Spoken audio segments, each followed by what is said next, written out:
Positioning इन paralysis, यानी कि paralysis के पेशेंट को हम किस तरह से बिठाएं, कुर्सी पे या व्हील चेयर पे, या कैसे उसको लिटाएं, चाहे तो जो उसका अफेक्टेड साइड है उस तरफ पे उसको टर्न करा के, या फिर जो उसका नॉन अफेक्टेड साइड है उस तरह पे टर्न करा के, या हम किस तरह से पेशेंट को पकड़ के उठाएं, उसको किस तरह से खड़ा करके रखें, और अगर हम उसको सीधा लिटाना है तो हम उसको किस तरीके से, क्या सावधानियां बरतते हुए सीधा लिटाएं। आज का टॉपिक इसी के ऊपर है। तो वीडियो स्टार्ट करने से पहले मैं आप सब लोगों से रिक्वेस्ट करूंगा कि हमारा YouTube channel joint efforts physiotherapy clinic को इसी तरह से सब्सक्राइब करते रहिए और इस पैरालिसिस सीरीज को उन लोगों तक पहुंचाइए जो कि पैरालिसिस से पीड़ित हैं और जिन लोगों को अपने आसपास में फिजियोथेरेपी की और एक्सरसाइज की सुविधा नहीं मिल पाती है। वीडियो स्टार्ट करते हैं इंफॉर्मेशन के साथ में कि पोजीशनिंग जो होती है वो जरूरी क्यों होती है। सबसे पहली बात ये होती है कि पैरालिसिस के बाद में बॉडी में तरह तरह की कुछ फोर्सेस जनरेट होती हैं जिनको हम लोग फ्लैसिडिटी यानी कि कमजोर हो जाना, एकदम ढीला या लचीलापन आ जाना, या फिर स्पास्टिसिटी जिसका मतलब होता है कि शरीर में कसावट आ जाना, इन दो चीजों को आना बहुत ज्यादा देखा जाता है। तो उसी मसल टोन को रेगुलेट करता है पोजीशनिंग, यानी कि अगर हम पेशेंट को अच्छी तरीके से लिटाएंगे एनाटॉमिकल पोजीशन में जिससे कि उसके ब्रेन को अच्छा सेंसेशन मिले, तो उस सेंसेशन से ब्रेन फील करता है कि वो वाला पार्ट ठीक तरीके से रखा हुआ है और वो अपने आप भी सुधरने की कोशिश करता है। सेकंड पार्ट यही आपको बताता है सेंसरी इंफॉर्मेशन जो कि ब्रेन के पास तक जाती हैं, यानी कि आप पेशेंट को अच्छे से लिटाओ और अच्छे से बिठाओ एनाटॉमिकल पोजीशन में उसकी टोन को नॉर्मलाइज और रिड्यूस करने के लिए।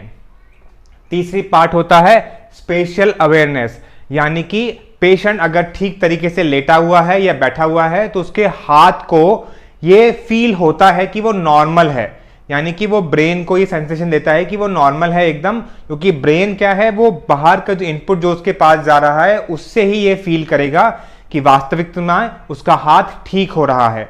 तो इसलिए उसके हाथ को, पैर को आपको नॉर्मल, न्यूट्रल, टोन फ्री इस तरह से रखना ज्यादा जरूरी है।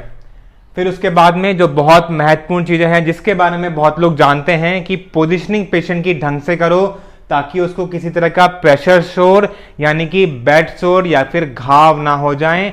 घाव होने जाने के बहुत ज़्यादा चांसेस होते हैं पेशेंट के बटक्स पे, उसकी एल्बो पे, उसके घुटने का जो बाहरी हिस्सा होता है वहाँ पे, और कुछ केसेस में जब पेशेंट की पोजीशनिंग बहुत ही खराब होती है तो उसके जो स्कैपुला जो पीछे वाला हिस्सा होता है यहाँ पर भी उसको बड़े बड़े घाव हो जाते हैं। और कॉन्ट्रैक्चुअल पेन, पेशेंट को पैरालिसिस के बाद में एक हेमीप्लेजिक पेन शोल्डर का और नी में बहुत ज़्यादा कॉमन है, लेकिन अगर हम लोग पोजीशन पे ध्यान रखते हैं तो उसके ये जो कॉन्ट्रैक्चुअल पेन होते हैं, स्टिफनेस वाला, टाइटनेस वाला, वो कम से कम देखा जाएगा। उसके बाद में रेस्पिरेटरी प्रॉब्लम, अगर हम पेशेंट की गर्दन को, उसके एयरवे ट्रैक को इस तरह से पोजीशन करते हैं कि उसको सांस का लेना और छोड़ना आरामदायक हो जाए, तो उस केसेस में ब्रीदिंग कॉम्प्लिकेशंस, निमोनिया, इन सब के चांसेस कम से कम रहते हैं।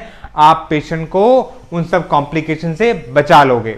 उसके बाद में बात करते हैं असिस्टेड इन एक्टिविटीज लाइक, जैसे कि उसको खाना खिलाना, पानी पिलाना, या उसको ड्रेस करना या कॉम्बिंग करना, इस तरह की एक्टिविटीज में भी पोजीशनिंग बहुत ज्यादा लाभदायक होती हैं। और उसके बाद में मैंने उसको बताया कि ये एस्पिरेशन यानी कि निगल जाना, कभी कभार हम सांस का गोला या पानी का एक घूंट जो होता है वो अपनी श्वास नली में ले जाते हैं, जिसके द्वारा एस्पिरेट करने के चांसेस बहुत ज़्यादा बढ़ जाते हैं, जिसके बोलते हैं निगल जाना, कि पानी का एक गोला आपके फेफड़ों में चला गया है, जिसके कारण बहुत ज़्यादा कॉम्प्लिकेशन अराइज हो सकती हैं। वो सब कॉम्प्लिकेशन भी हम पोजिशनिंग के द्वारा बहुत हद तक रिड्यूस कर सकते हैं। Last but not the least आती है स्वेलिंग, मतलब कि सूजन। सूजन पेशेंट्स के लिए देखी जाती है उनके हाथों में, हाथ के इस वाले हिस्से में, पंजे में, और पैर के पंजे में। लेकिन अगर हम अच्छी पोजीशनिंग करते हैं, एलिवेशन को मेंटेन करते हैं, टोन को न्यूट्रल रखते हैं, तो हम लोग देखते हैं कि स्वेलिंग कम से कम होती हैं। और उसके साथ स्वेलिंग के साथ साथ भी कुछ असिस्टेड डिवाइसेस हैं जिसको यूज़ करने से भी उसकी स्वेलिंग कम हो सकती है, जैसे कि बैंडेजिंग और उसके बाद है उसका कुछ क्रायोथेरेपी। तो ये मैंने आपको एक छोटा सा एक इंट्रोडक्शन दिया है पोजीशनिंग के बारे में। अब how to treat paralysis series के आज के इस वीडियो में जो मैं आपको बताने वाला था कि पोजीशनिंग इन पैरालिसिस कैसे कैसे कर सकते हैं, तो ये 5 पोजीशन हैं जो कि मैंने अपनी प्रैक्टिस में ऑब्जर्व किया है कि एक पैरालिसिस पेशेंट के लिए बहुत इंपॉर्टेंट होती हैं। इन्हीं पोजीशंस में वो ज़्यादा से ज़्यादा लेटता है और इन्हीं पोजीशन में हमको ध्यान देना चाहिए कि हम कहाँ पे पिलो की पोजीशन करें, कहाँ पे उसके शोल्डर हिप रोटेशंस की ध्यान रखें ताकि उसकी स्पास्टिसिटी कम से कम हो, पेशेंट के ब्रेन के पास में अच्छे सिग्नल पहुंचे और उसके हैंड्स की और लेग की जो पोजीशन है वो एक अच्छी एनाटॉमिकल पोजीशन में रहे। मैं आपको 5 पोजीशंस के बारे में आज डिटेल में बताने वाला हूं, जैसे कि सिटिंग ऑन व्हील चेयर या एक chair, supine line in affected side मतलब कि जो आपका पैरालिसिस साइड है उस साइड में लेटना, और जो एक नॉन पैरालिटिक साइड है उस साइड में लेटना।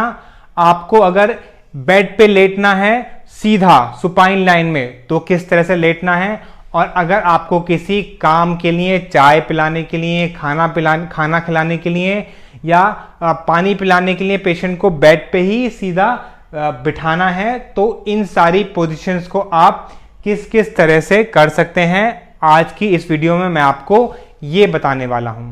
कुछ पोजीशन है जिसमें हमको पेशेंट को पानी पिलाने के लिए, दवा खिलाने के लिए और खाना खिलाने के लिए सिटिंग पोजीशन में बिठाना पड़ता है।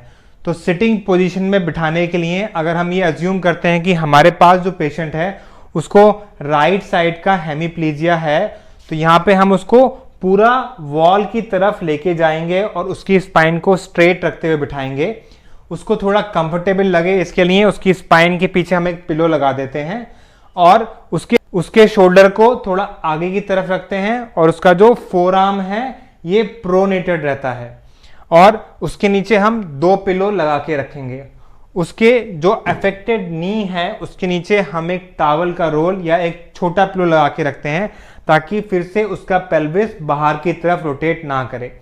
ये पोजीशन जो होती है शॉर्ट टर्म के लिए होती है और सिर्फ आपके एडीएल एक्टिविटीज को पूरा करने के लिए होती है, क्योंकि ये एक कंफर्टेबल पोजीशन नहीं है। आप पेशेंट को साइड लाइन में ही लिटाइए जिससे कि उसको ज़्यादा से ज़्यादा आराम मिलता है और स्पास्टिसिटी कम से कम होती है। जब हम बात करते हैं कि हमको मरीज को पैरालिटिक वाली साइड पे लिटाना है तो कुछ बातों का बहुत ज़्यादा ध्यान रखना पड़ता है। सबसे पहली बात है कि उसको इस तरह से लिटाया जाए कि कोई भी उसका दर्द बढ़े ना।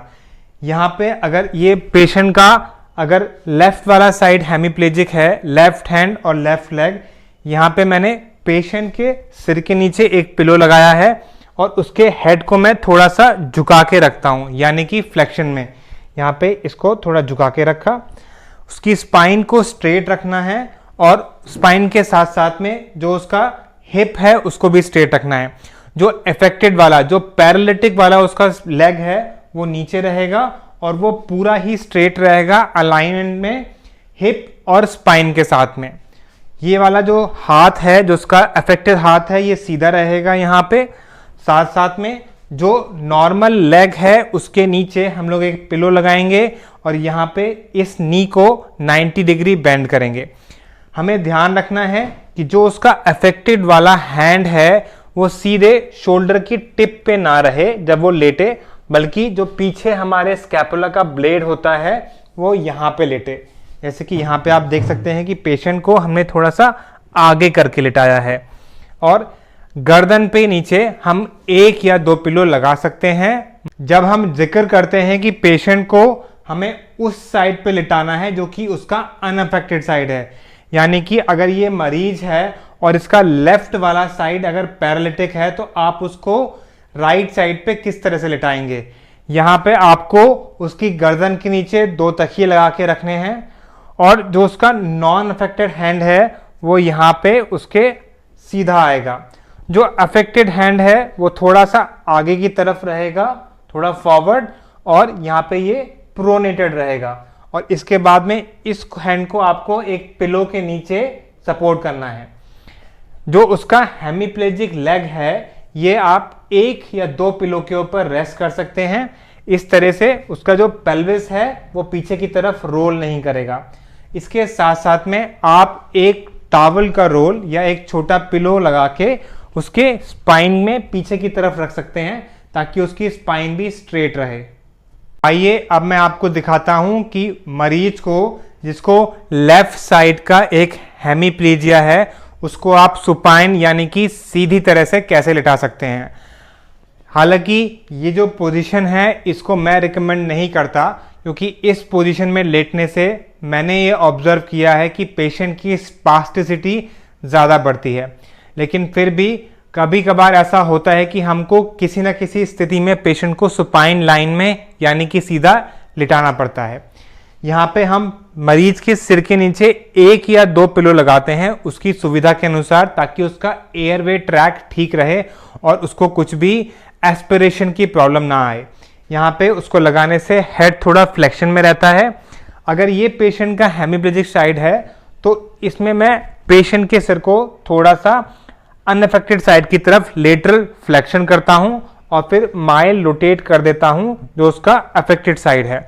इसके करने से उसमें नेक में कॉन्ट्रैक्चर्स और शोल्डर पेन होने की संभावना बहुत कम हो जाती है। उसकी स्पाइन न्यूट्रल रहती है। हालांकि उसके हिप के नीचे हम एक पिलो लगाते हैं जो कि नी तक एक्सटेंड करता है ताकि नी थोड़ा सा फ्लेक्शन में रहे। इसमें फ्लेक्शन रहने की वजह से क्या होता है, आप देखेंगे कि अक्सर जो होता है पेशेंट का जो फुट होता है वो बाहर की तरफ गिर जाता है। लेकिन जब आप पिलो को यहाँ पे लगाएंगे नी के नीचे तो वो न्यूट्रल मेंटेन रहता है और हिप पे कोई रोटेशन नहीं होता। जो उसका शोल्डर है उसके नीचे हम एक टॉवल या फिर एक छोटा पिलो लगाते हैं ताकि ये थोड़ा प्रोट्रैक्टेड रहे। फोर आर्म जो है ये सुपिनेटेड रहती है ताकि जो पाम है वो ऊपर सीलिंग की तरफ फेस करके रहे। इस पोजीशन में लेटने से स्पास्टिसिटी कम से कम होती है। यहाँ पे मैं आपको बताना चाह रहा हूँ कि अगर आपके पास में एक हेमीप्लेजिक पेशेंट है तो आप उसको चेयर पे या व्हील चेयर पे किस तरीके से बिठा सकते हैं। सबसे पहली बात, जब हम सिर से शुरुआत करते हैं तो जो उसका हेड है वो दोनों शोल्डर्स के बीच में होना चाहिए और स्पाइन को सीधा और स्लाइटली एक्सटेंशन में रखने के लिए मैंने इसकी कमर के पीछे एक पिलो लगा दिया है। उसका पेशेंट का हिप और नी दोनों 90 डिग्री में बेंड होना चाहिए, जिसकी वजह से उसकी स्पाइन सीधी रहेगी और उसका जो फुट है वो ग्राउंड पे फ्लैट होना चाहिए। कभी कभार क्या होता है कि पेशेंट का जो हेमीप्लेजिक फुट होता है वो आगे की तरफ चला जाता है। आपको ये मिस्टेक नहीं करनी है और हेमीप्लेजिक पेशेंट का जो फुट है उसको पीछे रखना है एग्जैक्टली नी के नीचे और पूरा ग्राउंड पे फ्लैट होना चाहिए। यहाँ पे हमारे सामने जो मरीज है उसका लेफ्ट हेमीप्लेजिक शोल्डर हम मान के चल रहे हैं। इस तरह से सीधा बैठने से दोनों हिप पे इक्वल वेट डिस्ट्रीब्यूशन होता है। शोल्डर की बात करें तो शोल्डर थोड़ा सा फॉरवर्ड है और जो फोर आर्म है वो टुवर्ड्स सीलिंग की तरफ फेस कर रहा है, मतलब ये थोड़ा सा सुपिनेटेड है।